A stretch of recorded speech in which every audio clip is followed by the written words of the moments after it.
할렐루야. 하나님께서 오늘도 참 좋은 아침 주셨습니다. 우리 함께 기도함으로 6월 27일 매일 주심 기도회 시작하겠습니다. 살아계신 아버지 하나님, 오직 주님만 간구하며 주님께 우리의 모든 소망을 두며 이 하나님의 전에 나왔습니다. 아침에 깨워주신 것도 감사한데 하나님 앞에 말씀과 기도로 나오게 하시니 더욱 감사합니다. 그 감사함으로 오늘도 잘 살아낼 수 있도록, 또한 말씀 가운데 겸손하게 하나님 앞에 나아갈 수 있도록 인도하여 주시옵소서. 예수님의 이름으로 기도하옵나이다. 아멘. 하나님 말씀 나훔 3장 1절에서 19절 말씀입니다.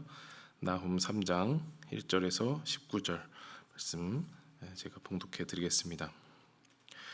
화 있을진저 피의 성이여, 그 안에는 거짓이 가득하고 포악이 가득하며 탈취가 떠나지 아니하는도다.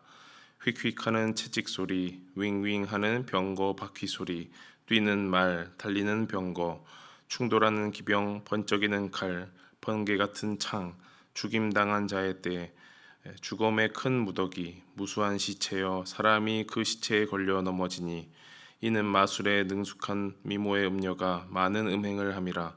그가 그의 음행으로 여러 나라를 미혹하고 그의 마술로 여러 족속을 미혹하느니라. 보라, 내가 내게 말하노니 만군의 여호와의 말씀에 네 치마를 걷어올려 네 얼굴에 이르게 하고 네 벌거벗은 것을 나라들에게 보이며 네 부끄러운 곳을 뭇 민족에게 보일 것이요, 내가 또 가증하고 더러운 것들을 내 위에 던져 능욕하여 너를 구경거리가 되게 하리니, 그때에 너를 보는 자가 다 내게서 도망하며 이르기를 니느웨가 황폐하였도다. 누가 그것을 위하여 애곡하며 내가 어디서 너를 위로할 자를 구하리요 하리라. 네가 어찌 노아몬보다 낫겠느냐. 그는 강들 사이에 있으므로 물이 둘렸으니 바다가 성로가 되었고 바다가 방어벽이 되었으며, 구스와 애굽은 그의 힘이 강하여 끝이 없었고 붓과 루빔이 그를 돕는 자가 되었으나, 그가 포로가 되어 사로잡혀갔고 그의 어린아이들은 길 모퉁이에 메어침을 당하여 부서졌으며, 그의 존귀한 자들은 제비 뽑혀 나뉘었고 그의 모든 권세자들은 사슬에 결박되었나니, 너도 술에 취하여 수무리라. 너도 원수들 때문에 피난처를 찾으리라. 내 모든 산성은 무화과 나무에 처음 익은 열매가 흔들기만 하면 먹는 자의 입에 떨어짐과 같으리라. 내 가운데 장정들은 여인 같고 내 땅의 성문들은 내 원수 앞에 넓게 열리고 빗장들은 불에 타도다. 너는 물을 길어 에워싸일 것을 대비하며 너의 산성들을 견고하게 하며 진흙에 들어가서 흙을 밟아 벽돌 가마를 수리하라. 거기서 불이 너를 삼키며 칼이 너를 베기를 느치가 먹는 것 같이 하리라. 네가 느치같이 스스로 많게 할지어다. 네가 메뚜기같이 스스로 많게 할지어다. 네가 네 상인을 하늘의 별보다 많게 하였으나 느치가 날개를 펴서 날아감과 같고 내 방백은 메뚜기 같고 너의 장수들은 큰 메뚜기 떼가 추운 날에는 울타리에 깃들였다가 해가 뜨면 날아감과 같으니 그 있는 곳을 알 수 없도다. 아수르 왕이여, 내 목자가 자고 내 귀족은 누워 쉬며 내 백성은 산들에 흩어지나 그들을 모을 사람이 없도다. 내 상처는 고칠 수 없고 내 부상은 중하도다. 네 소식을 듣는 자가 다 너를 보고 손뼉을 치나니 이는 그들이 항상 네게 행패를 당하였음이 아니더냐 하시더라. 아멘. 네, 지난 주말에 이어서 나훔 3장의 말씀, 나훔 마지막의 부분을 읽었습니다. 네, 이름 그대로 나훔 선지자의 사역은 아주 명확합니다. 이스라엘과 그리고 열방을 무력으로 괴롭히는 그 아수르에 대한 심판을 선포하는 것이죠.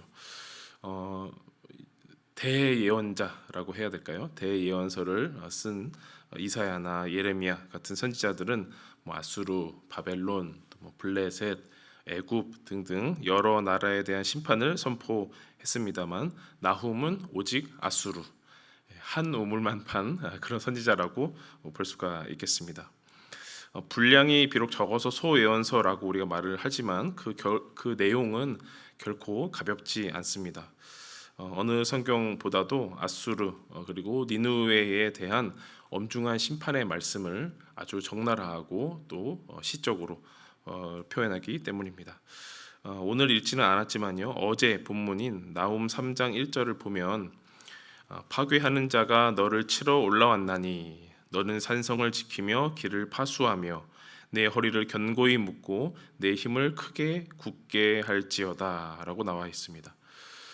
파괴하는 자가 이제 바벨론 같은 아수르를 공격하는 사람이고, 너가 바로 아수르가 되겠죠. 그래서 얼핏 보면 심판을 당하지 않게 조심해라 라는 걸로 보이지만, 사실은 아수르야, 너를 치는 자들이 올라오고 있으니 한번 버텨보아라, 한번 힘을 내보아라 라고 비꼬는 그런 말이 되는 겁니다.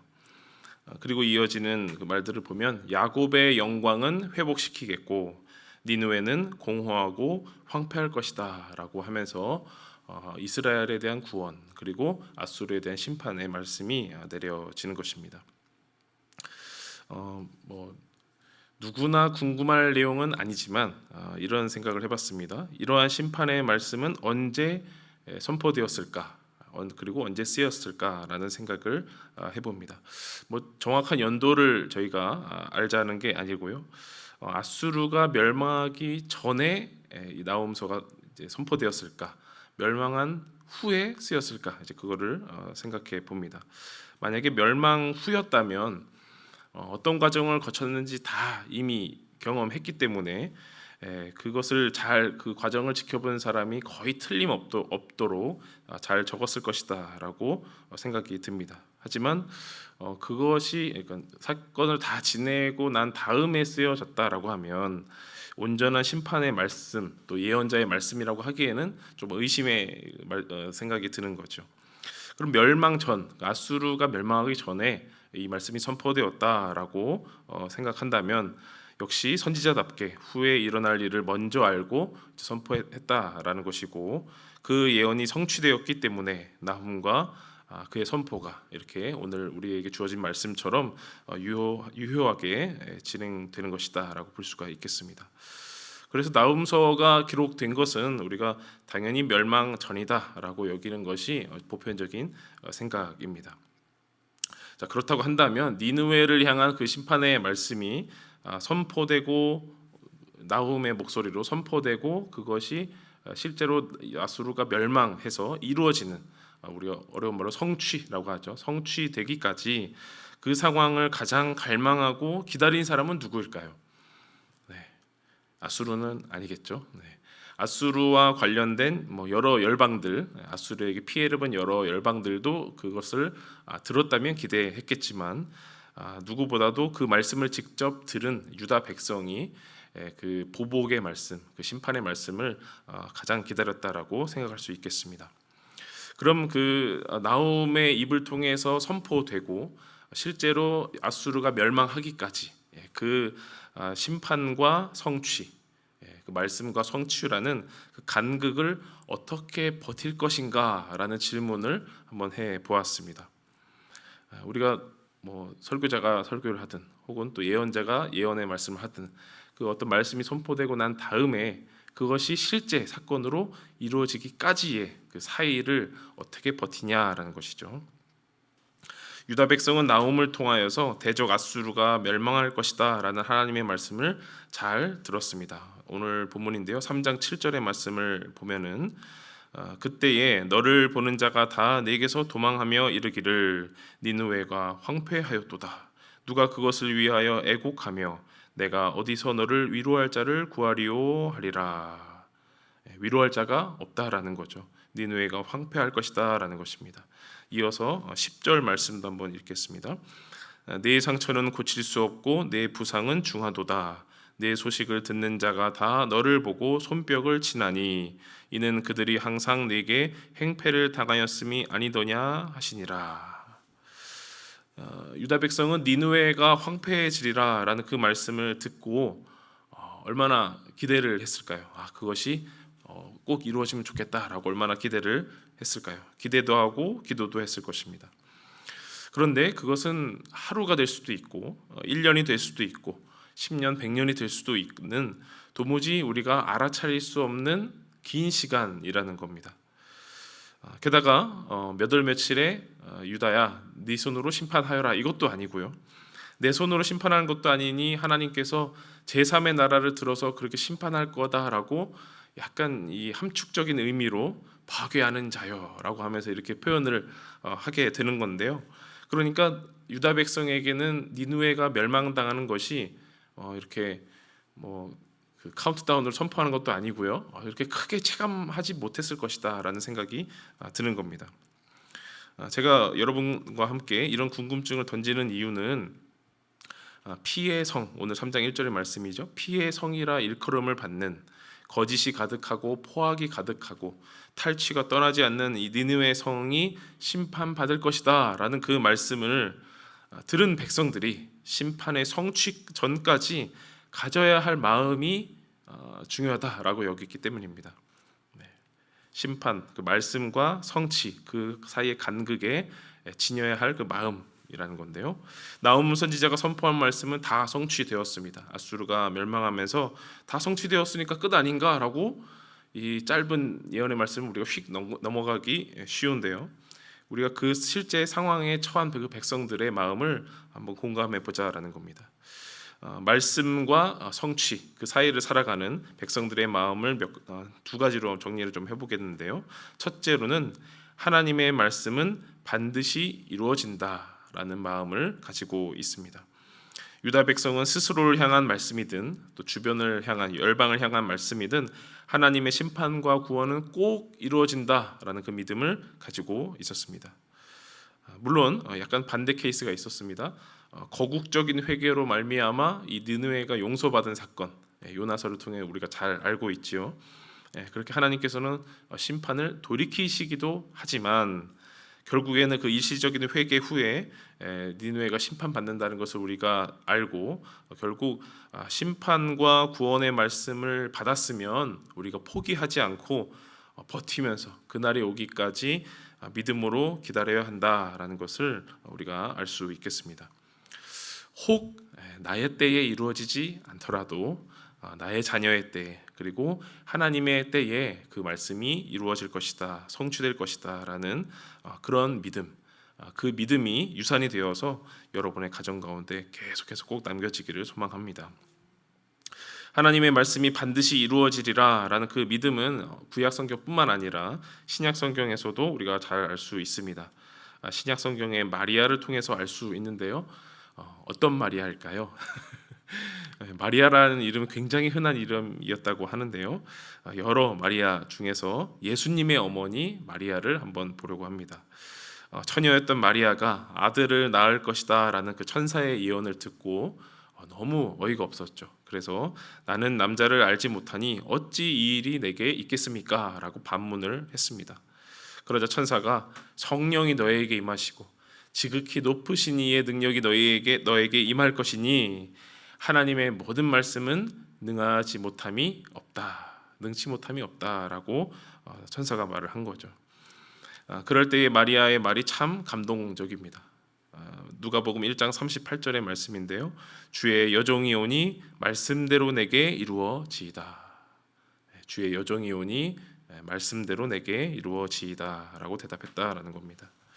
하나님의 말씀이 반드시 이루어질 것이다 라는 그 믿음은 구약 시대의 예언자와 백성들로부터 그리고 거기서 그치지 않고 신약 시대의 한 여인에 이르기까지 모든 하나님의 백성에게 꼭 필요한 믿음입니다. 심판과 구원이 성취되기까지 어떻게 믿음으로 기다릴 것이냐, 다시 말하자면 기약 없이 유보되는 몇 월 며칠이라고 나오지 않고 유보되는 하나님의 심판과 구원을 기다리는 믿음은 어떤 믿음이냐라는 것입니다. 하나님의 말씀은 반드시 이루어진다, 무조건 이루어진다라고 어떻게 보면 좀 꽉 막힌 믿음 아닌가라고 볼 수 있지만 괜찮습니다. 하나님의 말씀이 반드시 이루어진다라는 것은 저는 타협은 없었으면 좋겠습니다. 꼭 그 믿음은 갖고 가시고 하나님이 어떤 말씀을 주시든 간에 그 말씀은 꼭 이루어진다. 그 믿음만큼은 성취까지 가는 그 길 동안에 여러분이 꼭 가지고 계시면 좋겠습니다. 말씀의 성취를 기다리는 백성의 두 번째 마음입니다. 두 번째는 힘은 힘대로 멸망한다라는 겁니다. 힘 대신에 어떤 다른 단어로 두어도 괜찮습니다. 힘은 힘으로 멸망한다. 피의 성 니느웨에 걸맞는 단어라면 그 힘 대신에 뭐 거짓이든 포악이든 탈취든 어떤 단어를 사용해도 마찬가지입니다. 하나님께서 그 고대 근동을 휘어잡은 아수르를 도구로 사용해서 BC 722년에 북이스라엘을 멸망시켰습니다. 그 이후에 남유다도 위협을 계속 받았죠. 하지만 아수르는 자신이 도구로 쓰였음을 알지 못하고 더욱 힘을 자랑하며 마치 음녀가 미혹하듯이 여러 나라를 치고 노략하며 약탈하며 비인간적인 모습을 보였습니다. 결국 큰 세력을 자랑하던 아수르도 신흥 바벨론의 기세에 눌려 역사의 그늘로 점차 사라지게 됩니다. 하나님 앞에서 우리가 힘 자랑을 하면요, 결국 힘으로 눌리게 됩니다. 거짓을 내세우면 거짓으로 혼나게 됩니다. 또한 우리가 다른 일을 공허하고 황폐하게 만들면 내 자신도 텅 비어버린다라는 것을 알아야 합니다. 하나님이 이렇게 직관적으로 일을 하십니다. 삥 둘러 일하지 않으시고 힘으로 흥한 자 힘으로 망할 것이다. 예수님도 말씀하셨죠. 칼로 흥한 자 칼로 망할 것이다. 예수님을 지키려는 베드로에게 그런 말씀해 주셨는데요. 힘과 권력을 자랑하던 아수르는 어떤 꼴을 당했을까? 오늘 본문 3장 17, 18절 제가 읽어드리겠습니다. 네 방백은 메뚜기 같고 너의 장수들은 큰 메뚜기 떼가 추운 날에는 울타리에 깃들였다가 해가 뜨면 날아감과 같으니 그 있는 곳을 알 수 없도다. 아수르 왕이여 내 목자가 자고 내 귀족은 누워 쉬며 내 백성은 산들에 흩어지나 그들을 모을 사람이 없도다.